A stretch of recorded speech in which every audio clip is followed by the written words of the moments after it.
Israeli सेना ने Hezbollah chief Hassan Nasrallah को लेकर बड़ा दावा किया है।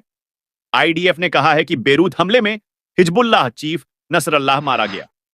दुनिया को नसरल्लाह अब नहीं डरा पाएगा। इजरायली सेना ने शुक्रवार की देर रात हिजबुल्लाह के हेडक्वार्टर पर भीषण हमला किया था।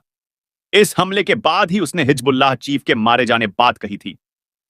नसरल्लाह की हत्या के बाद इजरायली सेना के chief of staff lieutenant general Halevi ने चेतावनी देते हुए कहा है कि अगर किसी ने इजराइल और उसके नागरिकों को धमकाने की कोशिश की तो उसे उसका अंजाम भुगतना पड़ेगा। टूल बॉक्स में टूल का अंत नहीं है। कहने का मतलब साफ है कि इजराइल के नागरिकों को जो धमकाएगा, हम उन तक किसी भी तरह पहुंच जाएंगे।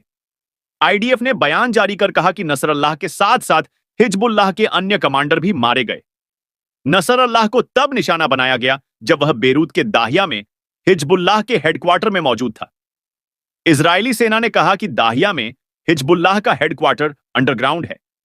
आईडीएफ ने कहा कि यह हमला तब किया गया जब हिजबुल्लाह के टॉप अफसर अपने मुख्यालय में थे और इजरायली नागरिकों के खिलाफ आतंकी गतिविधियों में लगे हुए थे। इजराइल ने रात भर बंकर बस्टर बम से लेबनान में तबाही मचाई।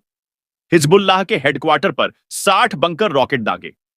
इस दौरान इजरायली सेना ने हिजबुल्लाह के कई ठिकानों को तबाह कर दिया। इजरायली सेना का दावा है इस भीषण हमले में हिजबुल्लाह का हेडक्वार्टर पूरी तरह से तबाह हो गया। हिजबुल्लाह मुख्यालय में कोई भी जिंदा नहीं बचा है। जो भी अंदर था सभी लोग मारे गए। मीडिया रिपोर्ट के मुताबिक हिजबुल्लाह चीफ हसन नसरल्लाह के साथ कल शाम से ही संपर्क टूट गया था, जब इजराइल ने यह दावा किया था कि उसने बेरूत हमले में उसे मार गिराया है। हिजबुल्लाह चीफ हसन नसरल्लाह का जन्म 31 अगस्त 1960 को बेरूत के बुर्ज हम्मूद में हुआ था। जब वह हिजबुल्लाह में शामिल हुआ था तब उसकी उम्र महज 22 साल थी। 1992 में नसरल्लाह इस ग्रुप का नेतृत्व करने लगा। इस समय उनकी उम्र करीब 32 साल थी।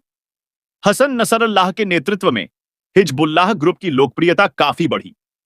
64 साल की उम्र में नसरल्लाह को लेबनान में एक बड़ा नेता माना जाता था।